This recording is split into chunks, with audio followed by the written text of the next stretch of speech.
Hey everyone, my name is Melissa Torres. I'm a program manager on the SharePoint product team.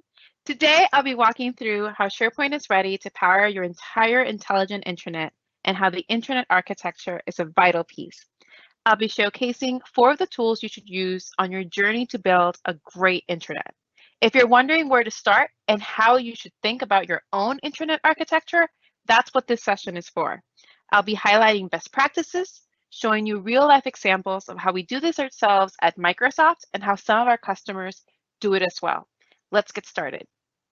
First, what is the intelligent intranet? It provides employee experiences that bring together content and services from across your organization, helps make sense of the vast information stream that users face every day. It's accessible, not only being inclusive, but also from any device, and simple so that anyone can create sites, pages, and content. So when it comes to building your intelligent intranet, you'll want to use these 4 tools to build out your architecture. The home site, the personalized landing destination for your organization, branding to establish your organization's and division's identity, hubs to organize related sites together into departments, divisions, locations, functions, whatever best fits your organization, and site designs for provisioning new or existing sites using your own custom configurations. Let's jump right in with the top of the intranet with home sites. The home site is the landing site for your organization. It connects the workplace with intelligent search and rich navigation and brings together news, content, and conversations. It's also personalized, so users can connect with the information and activities that are relevant to them. Let's do a walkthrough. I want to highlight that a home site is built on top of communication sites. Therefore, a lot of what I'm about to show you is available on communication sites as well. I'll be walking through what we recommend as the best practices for what should be on your home site, while showing you its superpowers. Here's the landing, the home site for Contoso Electronics. First of all, on a site marked as the home site, search is global, tenant-wide, instead of just on the site itself. Next up is navigation. With the use of the mega menu, you can set up your home site's navigation with links to the most important resources across your organization. For example, I recommend providing links to the most important hubs. More on that later. We also now support audience targeting, so you configure links, what should be visible to some users and not others. For example, I'm logged in as Megan, whose office is in Seattle. So over here, she sees Seattle events. If I was logged in as Adele, she would see New York events. This targeting is not only available from navigation, but also shows up in news as well. So I would get different set of news articles here depending on that targeting that's taken effect. While we are in news, when you mark a site as a home site, you get what we call authoritative news. This marks news from the site as official and gets a special decoration to make it stand out. We've also added Yammer conversations. Woohoo! And bam! Which surface conversations happening for your organization and gives new capabilities such as questions and best answers. To make the site even more engaging and bring in some of that personalization, we suggest leveraging the vertical section for web parts like My Feed, which brings together relevant documents, activities, and content, and the frequent sites, which surfaces recently used sites. With these capabilities on your home site, you can truly create an experience that is relevant and engaging. I showed you what your home site can look like and its capabilities. Let's talk about the importance around branding. Branding is an integral part to overall site design and development, used to establish your organization's identity. In SharePoint, it consists of multiple elements: logos, navigation, theming, and content structure. Let's do a quick walkthrough of what you can do. Back to the landing, I'll call out the logo on the Office 365 bar. This is where we recommend you place the logo for your organization, and you set it to point to your home site so that anywhere the user they can quickly get back to their home site. Up next is the site logo, and this could be a square logo like I'm showing here, but you could also set it up as a rectangular logo. If I switch over to site change the look, you can also have capabilities for theming. So here are a set of company themes that we've uploaded for this tenant. And you can also choose out of our out-of-the-box themes as well. We have different header types as well as now different footers as well. So you can see the simple or the extended footer. And the footer doesn't only show up here, but it also shows up in pages. See, bam! So you see here in this new teamwork training page, if I scroll down, you see the footer right here. So not only can you make your home site useful and relevant, but you can also make it beautiful with these branding capabilities. Now let's talk about how to set up the home site. Now I mentioned before, any communication site can become a home site. It's a superpower you enable on a site. And here's a tip. You can start building your home site, and once it's ready, move it to the root, and then enable the home site superpowers. This works particularly well for those of you who have a classic site at the root, but it's also an approach for those who want to take their time building their site. Next, make it super easy to get to by setting the home site as the default destination when you click on the Office 365 bar logo. Finally, don't forget to leverage some of the recommended experiences, like personalization through audience targeting and navigation, news, and personalized web parts. For navigation, I recommend using for the most important resources and top hubs. It isn't an architecture talk without a diagram. We just walked through the first tool, the home site, the top landing site for your organization. It's a great starting point for wayfinding. You can establish IA in your intranet using navigation on that site. Now that we talked about the top, let's talk about how we organize the rest of your intranet with hubs. Hubs organize the intranet by linking related sites together based on project, department, division, location, function, what best fits your organization. It helps your organization work more productively across any number of sites. They are flexible, so as business goals and team structures evolve, you can quickly adapt to changes. Now let's break down what it delivers. A communications destination that serves as a home for the shared hub content, which we call the hub site. An aggregated bottoms-up view of content, news, events, and activity from across all the sites in the hub. Ability to search across just the sites belonging to the hub. And a top-down point of control for hub owners to require some common elements such as shared navigation, consistent look and feel with theming, common site structure, information architecture through the use of site designs, permissions, and affordance to create sites right from the hubs. And soon, the ability to associate hubs together. More on this soon. So now let's do a walkthrough of hubs. First is search at the top. Search here is scoped to just this site and sites associated to this hub. While as in the home site, it was scoped to your entire tenant, here's more scoped to that either department, division, region that you've set it up. At the very top is also the hub navigation that spans across all associated sites. I can click here in retail and seamlessly transition from one site to the next. And you'll notice that not only is the nav consistently across, but also the theming goes with it. But let's go back. I recommend using the hub navigation for your hub's most important resources. As an example, I've added a node called Teams where I've manually curated a couple of the most important sites and even added a others link here, others link, that takes me to a page that has all the other sites that are associated to this hub. The hub navigation also supports audience targeting, like I showed in the previous home site, where I only see Seattle events, and this will go with me as I navigate across the different sites in the hub. Next up is one of the key benefits of Hub, aggregated views. We support aggregated views for news, sites, events, and highlighted content. Specifically for news, you'll know it's rolling up because you can see here in this example, this news post is coming from extra special promotion, and this one's coming from consumer retail. So you can see that it's actually bubbling up information, news articles from all these other sites. And we give you the controls, clicking edit, give you even more fine-tuned controls to pick either news from all sites in the hub or even choose to be able to select the specific sites you want.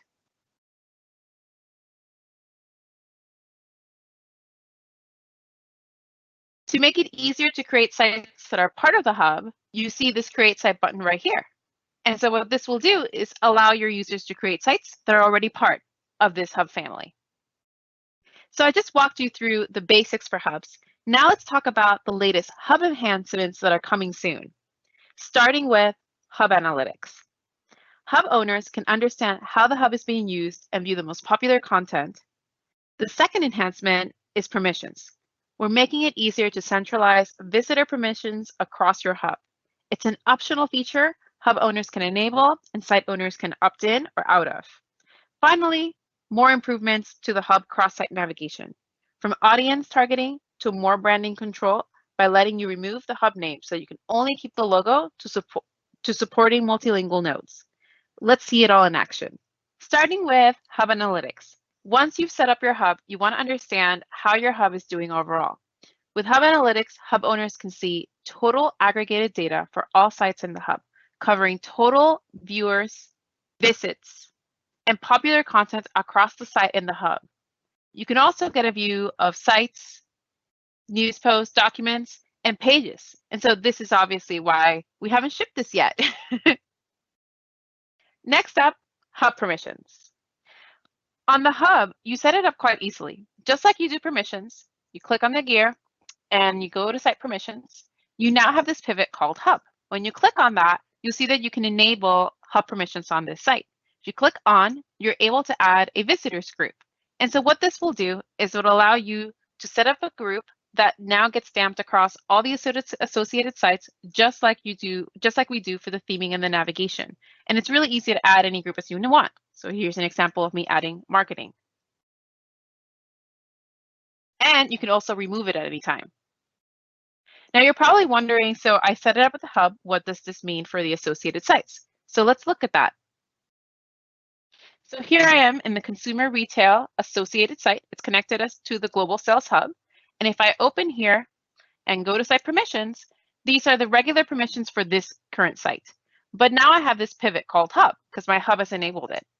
And I can see that I can turn this on and I can choose to sync the permissions to the site. So if I click on here, after a couple seconds, it tells me that now the global sales is managing the permissions for the site and this group has been added to it. And so that ensures that everybody has access to the same stuff across the hub. And you're probably wondering, well, that looks really great, Melissa, but like what happens when you leave the hub? Let's try it out. So if I go back here in consumer retail, you saw that I turned it on, it was there, got added. And I click on site information and I want to unjoin the hub. I can choose none here. And just like that, it'll unjoin this associated, it'll stop becoming an associated site to that hub. But most importantly, when I go back to site permissions, you'll see that the hub pivot is entirely gone and no longer syncing down those permissions. Voila! Bam! Just like that, the permissions get cleaned up and now your site's free to join another hub. So hubs are created by SharePoint admins so they can control how their organization is organized. We have a limit of 2,000, giving admins more flexibility, and for some of you, the reason to ease up the governance guidance on who gets a hub. Don't forget, hubs can be scoped so you decide who can join, and please take advantage of approvals. That way you can create hubs, leave them open, and then use the approval process to determine what sites should or shouldn't join a hub. Finally, hub, don't sub. Disable sub-site creation to encourage hub use. Now, let's talk about what should be a hub. Every organization will have its own twist on this. Our guidance on the three main areas where we see a hub called for are organizations. For us, this would be engineering teams like SharePoint, Xbox, perhaps even the sales or services organization. Location, sometimes this overlaps with the other two, and that's okay. This could be a regional subsidiary or independently operating company, and major functions. This is the ones that most companies have: human resources, finance, legal, IT. At Microsoft, we keep hubs for major functions: IT, corporate comms, major divisions, and those with a committed plan for implementation for large number of associated sites. Here's a couple of examples for hubs at Microsoft. Experiences and devices. It's an organizational hub that spans across Office, OneDrive, and SharePoint, devices, and more divisions. It consists mostly of communication sites focused on important events or initiatives. They were a particular driver for the permissions feature as they wanted the same set of permissions across all these sites except for one site.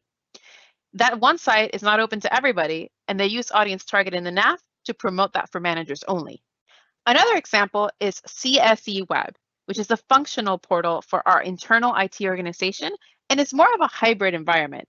It has some sites that are more meant to serve the delivery of content, so communication sites, but it also has collaborative team sites where team members can work on content together. Hubs are not only used within Microsoft. I'm excited to share customers like Velux, who are also taking advantage of hubs as well. In this case, they use it for their commercial business unit. Microsoft and Velux are examples of using hubs for both divisions and business units. As mentioned above, others use it by location or corporate functions as well. Now, a question I get often is, what about one hub for my whole organization? There's no requirement to have more than one hub, and for small organizations, it might work well for you. But as organizations grow, or for larger ones, you really want to maximize surfacing related information in context. In the end, remember that hub sites are flexible and can change with the organization. You aren't making an unchangeable architectural decision. You're making something that can be undone, redone, and changed. Now you're probably thinking, what about home sites and hub? Well, think of them as two superpowers you can combine. Yes, you can hubify your home site. An example of a home and a hub together is Arla Foods. They brought both superpowers together for their intranet. They also have other hubs as well. So it's not like they're just doing one, but there's kind of showcasing that you can bring the both powers together and use them. So from that perspective, your intranet architecture ends up looking more like this, where you have your home, and it's also a hub, so you have sites connected to it. And then you also have your separate hubs, which are either for your divisions or for your functions or your locations. We started at the top, and now we've set up our departments, divisions, locations. You can create an intranet architecture by connecting via navigation and hyperlinks from the home site to the hubs, as I showed before. Today, hubs are independent from each other. For example, the Asia Pacific and Europe sales team are big enough that they need to have a hub for themselves. But we know, based on feedback, that there is a need for some hubs to have a relationship with each other. We are providing a way for hubs to relate to each other with associated hubs. For the Asia Pacific and Europe sales hubs to be associated to the greater sales hub. Let me show you how it works. Here I am at the Asia Pacific sales hub. I'm ready to associate this hub to the greater sales organization. So I start by going to the hub site settings. Open that out, and you'll see here this associated hub. This is how you'll connect hubs together. Now, for the purposes of this demo, I've already gone ahead and set up the relationship. So you can see here how the Asia Pacific hub is connected to global sales. Now, one thing I want you to pay attention is these articles right here. So in Asia Pacific, you have this article that's actually posted to the site called Close to Launch Ideas. And then this other article that's actually sitting in Sydney Ambassadors, which is an associated site to Asia Pacific. Now, when I do a search here, you can see that I'm getting results that are part of this hub. But most importantly, you can see that I have a breadcrumb up here. So even though I'm in Asia Pacific, I can jump to sales. And if I click on sales, I know now search expands not only to Asia Pacific, but across my entire sales hub. So you'll see these two coming here. And you can see campaign strategies, which is actually associated to global sales. Bam! Search across multiple hubs. Now I showed you search from the sales Asia Pacific, but what about sales? Well, good news, same thing. So if I start a search here and I click on ideas, those two Asia Pacific news posts that I called out before show up here as well. So again, it doesn't matter where you're coming from, whether you're coming from associated site in Asia Pacific, or you're coming from the top, like in this example, search now goes up and down across these associated hubs. Yay! Next up, is easier curation of navigation. So I'm at the Sales Hub again, and I want to easily connect to that Sales Asia Pacific, right? So we're making that easier for you. So if you click here on Edit in the navigation, and you'll notice that I have this global sales. I'm going to click Add to add a link, and now I'll get this option to add associated hubs. I'm going to be able to click that, click OK, and just like that, it interjected the hubs that are connected to this one. So that Asia Pacific is here. I also have Europe, and I also have LATAM. And I can go ahead and click edit that, global sales, get rid of the old one, click save. And just like that, I can have, like I mentioned before, you really want your hub nav to point to the most important sites. And so now I have my connection to the other hubs. I have my local sites that are the most important, and I can find all the other sites quickly in others. But this capability not only shows up here. If I switch over back to Asia Pacific, let's say that I want to establish a connection as well. So I click edit again, click link, and I want to show my other kind of hubs that are connected to my sales. So I click OK here. And just like that, I get a link to global sales, Asia Pacific, Europe. Go ahead and edit this. Click OK. And now I have a quick way to get back to global sales and a quick link to get to not only to the other set of hubs. So now this list doesn't automatically get updated. Think of it as a quick way to get started and update manually. We'll always consider improvements to this though. The last tool for designing your intranet architecture is site designs. Site designs enable you to apply a consistent set of actions on a site. Think of them as a modern template. It consists of two components. The site script is the set of actions you want to take place on a site, such as adding a site column to a document library, creating a list, adding a navigation node. They're where all the action is. Site designs are a wrapper around site scripts and can contain one or more scripts, and it's what gets applied to the site. You can use site designs during site creation, as part of hub association, or even apply them on existing sites. So I talked about what site designs are. Now let's see them in action. So here I am in the Trends Research site, and I've decided that this site should actually be part of the overall Sales Hub. So let's go ahead and join. And I'm actually going to be showing you two things at once. I'm going to show you how the site design will get applied to this site, but I'm also going to show you back to talk about permissions, how the permissions work for somebody who's joining a hub. So I go ahead and click on the gear, and I'll open site permissions. And in site permissions, you'll see the hub site association dropdown. And I'm going to go ahead and find global sales. And immediately you'll see two things. First, that global sales is selected, just like I just did. And second, you'll see this option to sync hub permissions to the site. What this does is that it lets me opt out. Because if you didn't want to have, the rest of the sales organization, let's say that this was a top secret site that you didn't want to have everybody have access to, you can just uncheck this and not worry about people getting access to your site. But, Trends Research is all about showing and sharing that research information across the organization. So I'm going to go ahead and keep it checked. So, and with that, I'm going to click on Save. Now, a couple things are going to happen.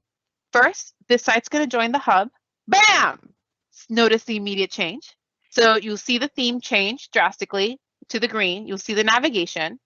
And when I open here, site permissions, you'll automatically see the hub component and that it's syncing and the sales FTE got added. That's pretty cool, right? But at the same time, I want you to pay attention to this. So when I talked about applying consistent set of configuration across your site, this is what site designs are for. So you can see here that on this site, because I joined it to the hub, as part of that action, it's actually going ahead and setting up the site a certain way. And just like that, you see the site design got applied. I can refresh. And a couple of things happened. So you'll immediately notice that now I have this case studies link. So if I go here, it created this library and it went ahead and added these files. And when it created this library, it not only created them, but it also added its schema. You can see here as I scroll down. And super cool, it also added these two files. If I go to documents, it also not only provided documents and case studies, it also set up a folder structure and additional files for me. So giving me a quick way to get started with information that's important to me as part of the sales organization. Now, you're wondering, hey, it's kind of hard to view everything that got applied. So you can quickly go back to the gear settings, find site designs here, and you can see exactly what was that the site design did. So here you have the case studies, and it tells you exactly the changes that it carried out. It tells you that case studies got added to the nav, and it shows you that it added a column to the document's default library, and it created these files and folders to it as well. Oh, and it tells me that it even set document templates. So if I click here and go to new, it now also sets defaults for me for my template, for my templates for this library. Pretty cool, right? I hope you guys like it. Now, this is an example of a site design applying when you join it to a hub. But I mentioned before that they apply not only when joining a hub, you can also apply them when creating a site. But you can also apply on existing sites without joining a hub. So let me show you what that looks like. So here I am in Market Trend Stories. And this is one of these sites. I'm not joining it part of the hub because it's part of, a specific project. And I reached that point where I'm like, hey, I want it to be more consistent. I want to make sure that it's got the right brand for my organization. So I go back to the gear settings, open site designs here, and I can pick from this dropdown, whichever site design is available to me. In this case, I'm going to go ahead and click branding. And as part of this, a couple of things will happen. It'll apply a theme. It'll set a logo for my site. It'll also configure the nav for me. And it'll even configure the footer. So I'm going to go ahead and click Apply Site. And after a few seconds, now my site will get magically transformed to have all these things. As very similar to what I showed when you joined the hub, but actually now when on an existing site without joining the hub. And just like that, in a couple of seconds, it got complete. Click View Updated Site, and immediately you get that logo, you get that branding, that dark color behind the scenes. The nav was updated. You can see here the mega menu that automatically got populated. And as I scroll down, you see the footer as well. So you can use site designs, whether it's during site creation, at hubs, for hubs when joining to a hub, or on existing sites to get configurations applied over and over again on your sites. So you're probably wondering, how did I create those site designs? And like I mentioned, it's made up of two things. There's a site script, and then there's the site design, and site design is the wrapper. So for site scripts, we actually have an exporter tool that you can use. So site designs and site scripts are created using PowerShell today, but you can make it quicker by using our extract tools. So we have a couple of commands, PowerShell commands, that let you generate list and library site scripts from existing ones that you've set up. And we also have a new option that generates list, libraries, branding, and even more other configurations with Get SPO site script from web. So do use those. Build the lists and the libraries and the site how you want it, and then use these commands to extract the script for you so you're not having to manually put it together. Here's a list of the full list of site script actions that you can take advantage today.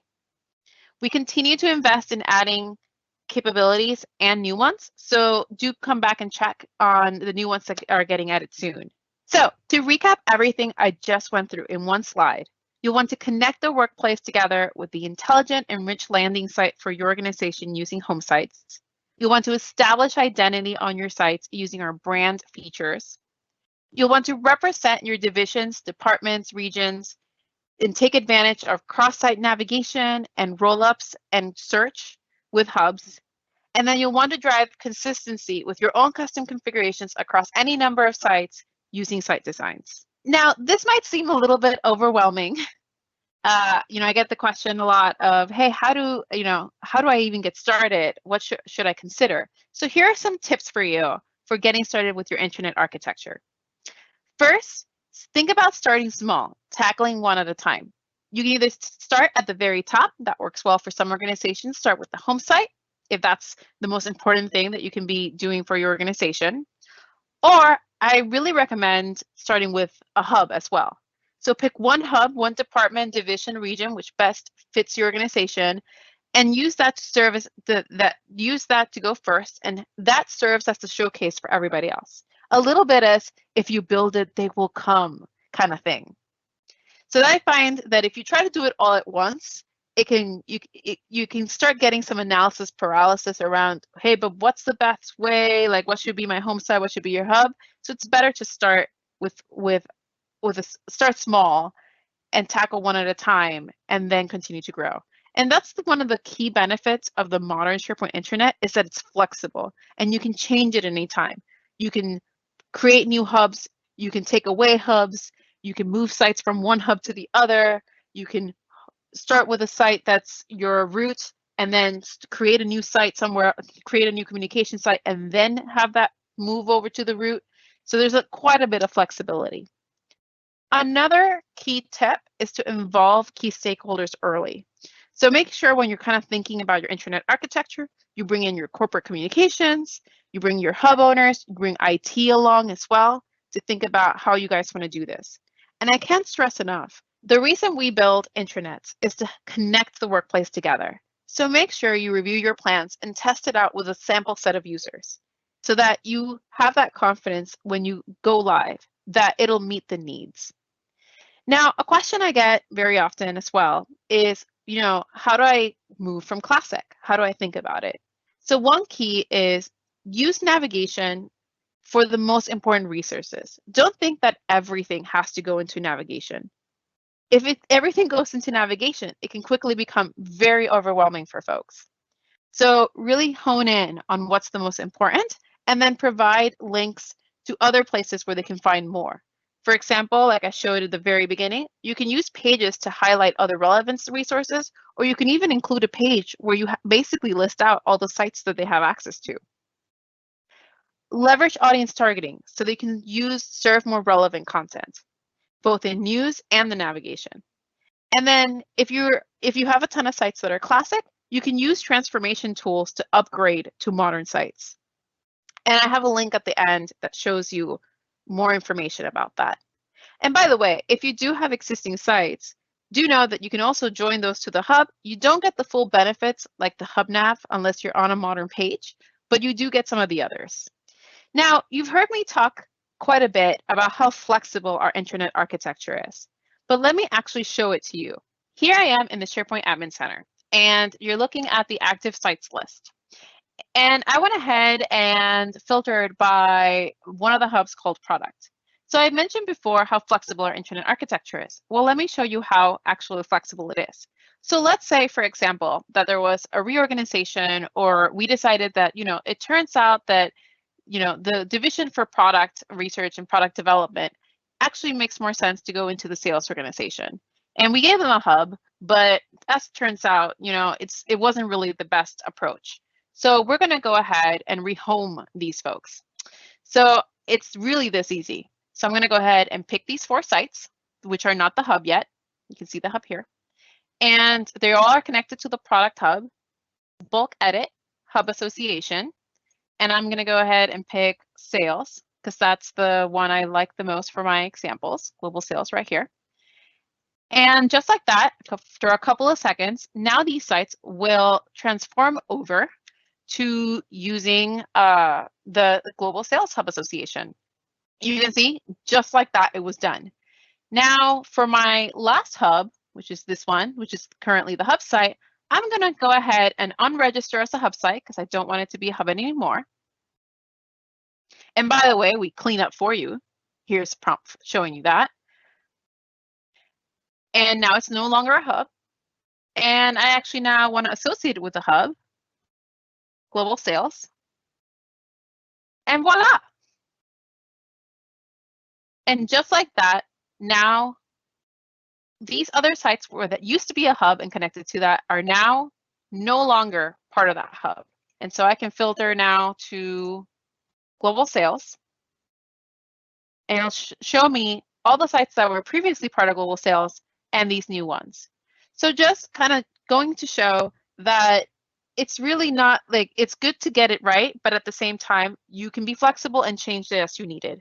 So back to that tip, you can start small, pick one, and your hubs grow with you as time progresses. So I just showed you how flexible your intranet can be. Now, to sum everything up, let's go into some resources you could use to get started. First, I recommend reading through Realizing the Value of Intelligent Intranet. It's a great article. If you want to learn more about modernizing classic sites, go to aka.ms SharePoint Modernize. And down below, you'll see aka.ms links for both home sites, more information around branding, and even more about hubs. And if you want to get started with site scripts and site designs, here's a link for that as well. Bam! And just like that, we're done. Thanks for joining me in this session. I hope it was useful. I hope you learned a lot about architecting your intranet, and then it was useful to understand how we think about it, how other customers are successfully implementing it, including Microsoft.